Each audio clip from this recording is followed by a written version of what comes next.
Dr. Chris here from Dynamic Physio. Adductor strain is what we're talking about today. They can be a real pain in the butt. I've dealt with them myself. I played hockey for over 30 years, and it's really common for hockey players to get adductor strains. And I would get them every year. And I finally got sick of dealing with it, and this is how I fixed it. It's pretty easy. You lay on your back. So you basically go through a series of using the muscle, then putting a light stretch on it. So you would just do some squeezes, squeezing knees together. I would do it about 30 times. Right, you could put a pillow between your knees if you want a little bit of feedback, a little bit of resistance, and then you just let your legs fall out like that. Hold that for about 30 seconds. Let gravity do the work. Light stretch. Right, that's round one. Round two. Okay, grab a ball. So you're a little bit wider than the knees. Sorry, my mic keeps falling apart here.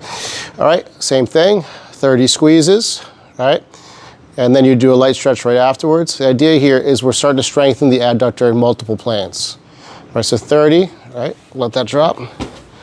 Go on a light stretch again for 30 seconds.